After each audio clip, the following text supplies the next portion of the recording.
Assalamualaikum warahmatullahi wabarakatuh. Kembali lagi bersama kami Q Software Community. Pada kesempatan kali ini kami akan membahas fungsi input pada Python.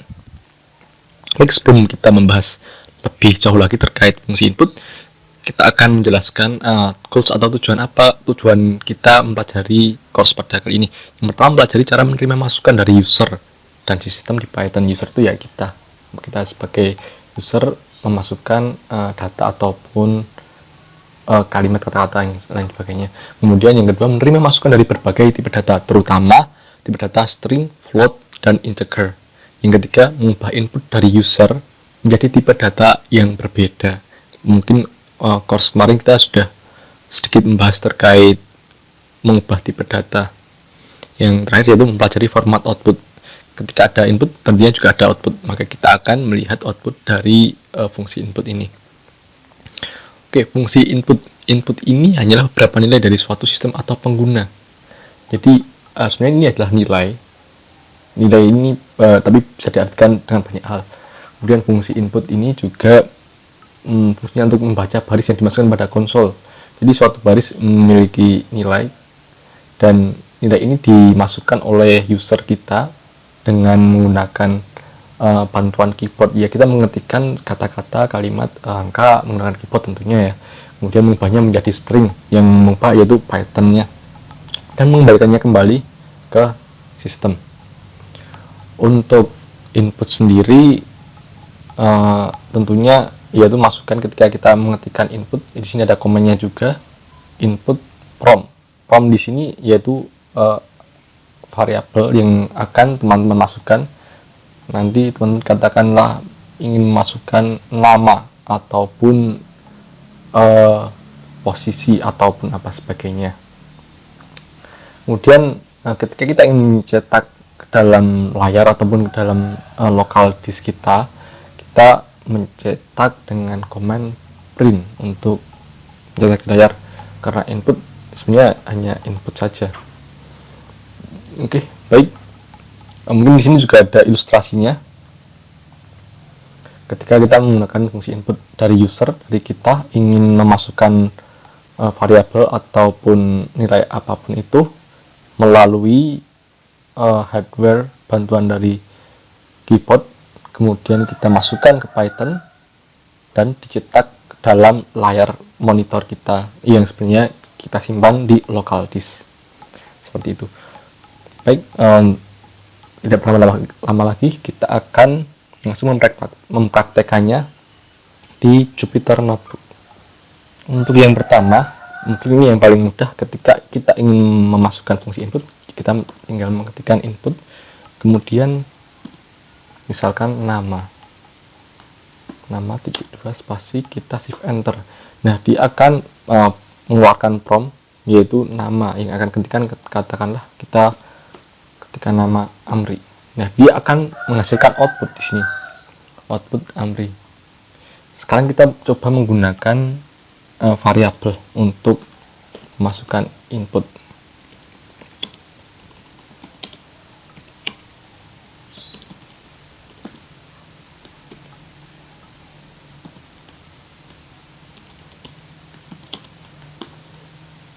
Ini sama juga menggunakan prompt, cuma dia berbeda karena dia dicetak di sistem, karena dia tidak menggunakan variabel. Jadi dia tidak memiliki mungkin baris output.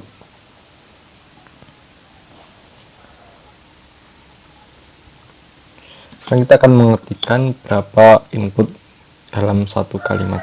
Setelah input,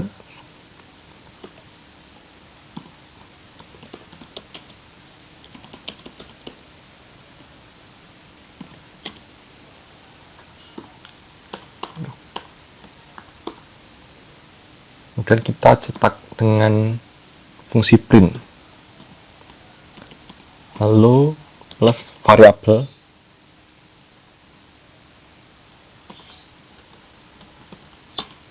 tambah x ya. Masukkan nama Anda,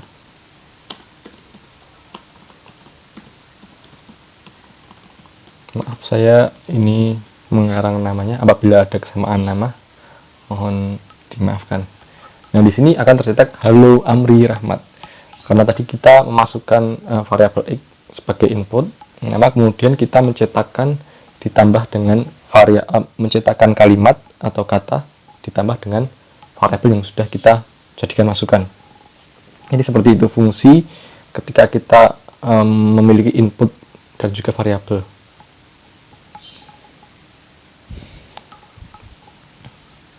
Baik, sekarang kita mencoba memasukkan input yang cukup panjang. Misal di sini nama sama dengan input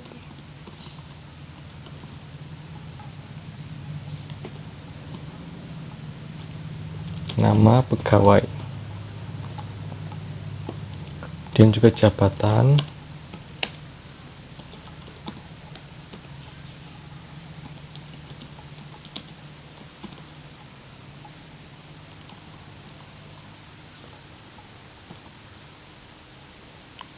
kemudian perusahaan.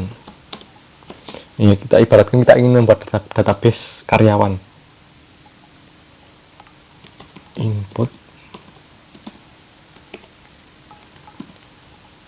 nama perusahaan. Oke, kalau sudah kita jangan lupa kita print juga. Sebelumnya mungkin kita coba dulu ketika kita memasukkan input saja bagaimana hasilnya.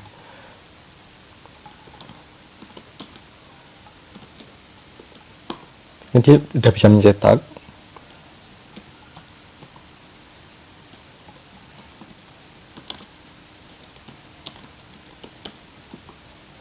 Nah, dia udah bisa mencetak, cuman kurang teratur apabila kita ingin membuat sebuah database, maka kita perlu mengatur outputnya.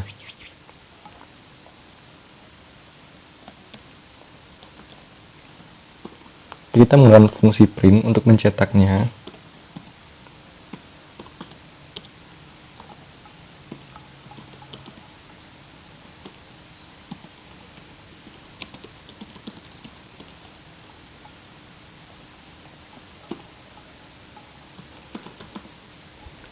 Kita print data yang sudah kita jadikan variabel atau jadikan input tadi, nama, kemudian jabatan,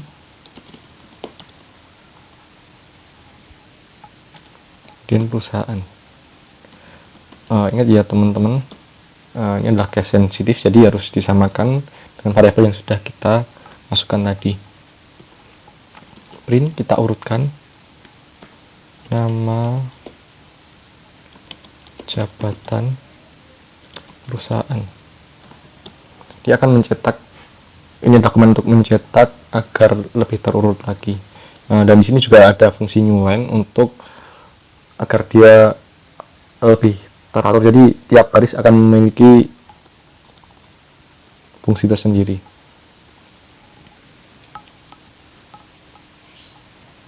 Oke, nama pegawai, jabatan. Oke, kalau sudah kita shift enter nama pegawai tadi. Kemudian jabatan General Manager PT masa depan dengan kapal angkasa.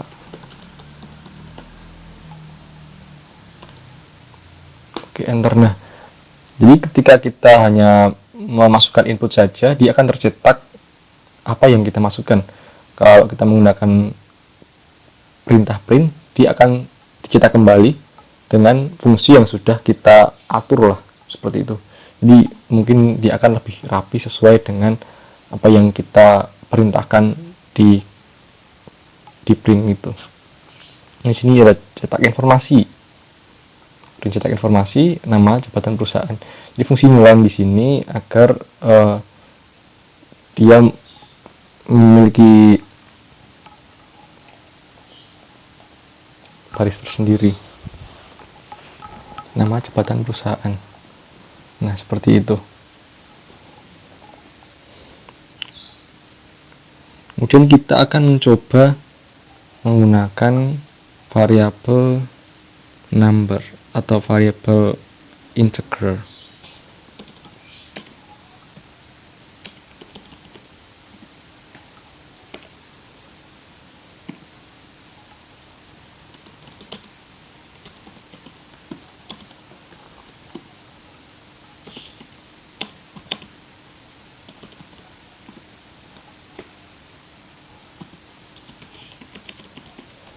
Kita akan menggunakan dua variabel,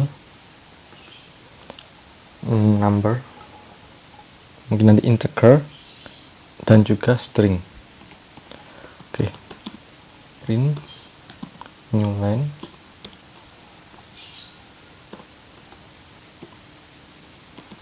kita print lagi, cetak tipe data.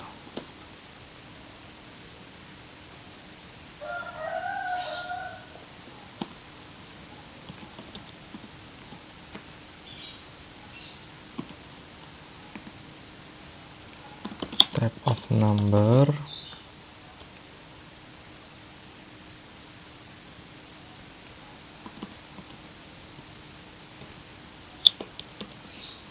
di sini kita juga sebenarnya ingin mengecek tipe data apa yang kita gunakan ketika kita memasukkan input di sini. Print type of name, type nama. Oke, kita coba. Nah, kita masukkan angka 144, nama John. Nah, di sini dia akan mencetak tidak hanya inputnya saja, cuma dia akan mendeteksi tipe apa yang kita gunakan. Jadi kenapa ketika kita mengetikkan angka integer output dia tetap menjadi string, di sini kelasnya string.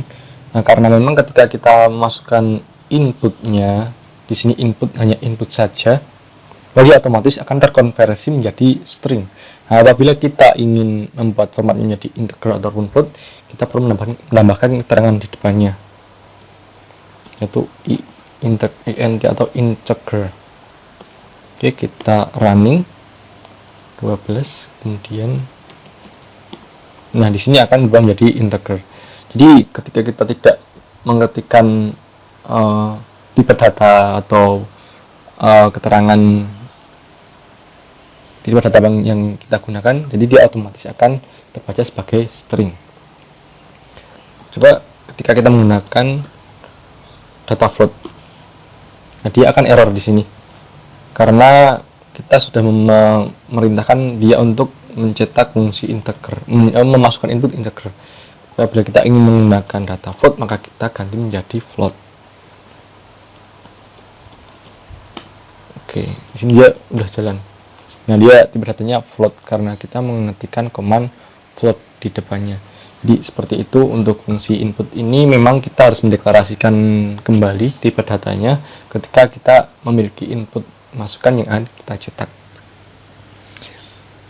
Baik, sekarang kita akan mencoba untuk membuat program sederhana, yaitu kalkulator.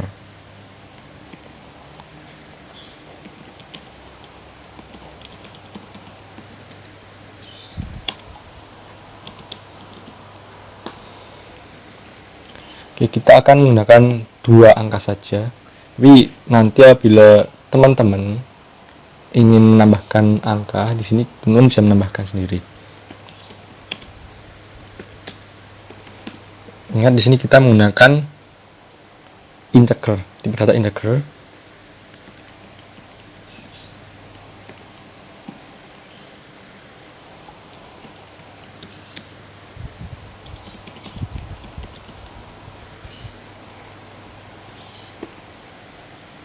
Dan kita memasukkan variabel kedua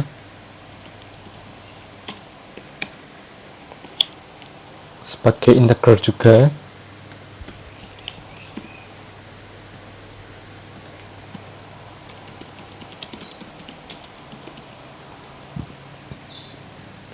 Setelah itu kita cetak.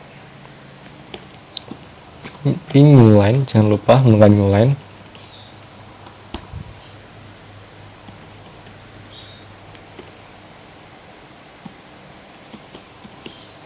Print first number.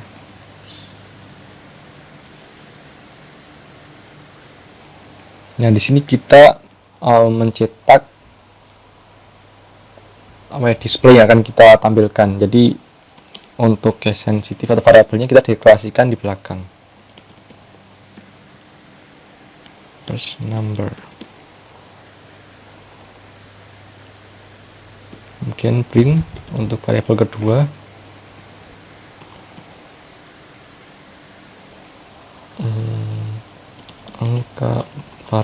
Angka kedua.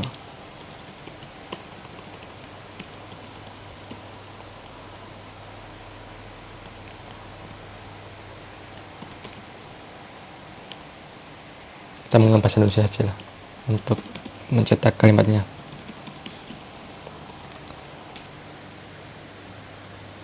Second number.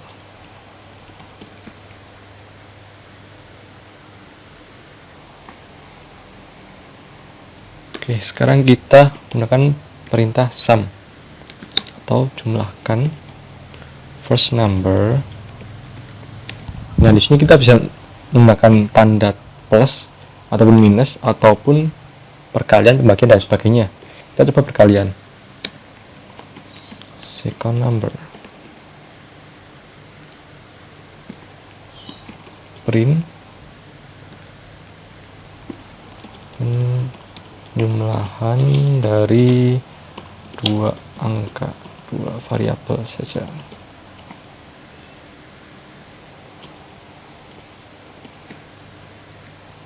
Dua spasi koma hasilnya dari sum 1. Oke, shift enter, masukkan angka pertama, katakanlah kita menggunakan 12, kemudian 12, ini hasilnya 144.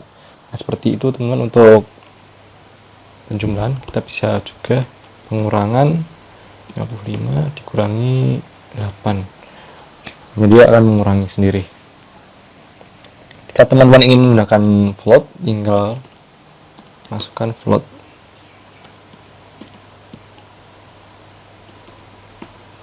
Dia akan menjumlahkan atau summarize dari variabel yang kita masukkan. Mungkin seperti itu course untuk fungsi input pada kali ini.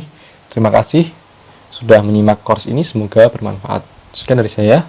Jika ada kurang lebihnya mohon maaf. Assalamualaikum warahmatullahi wabarakatuh.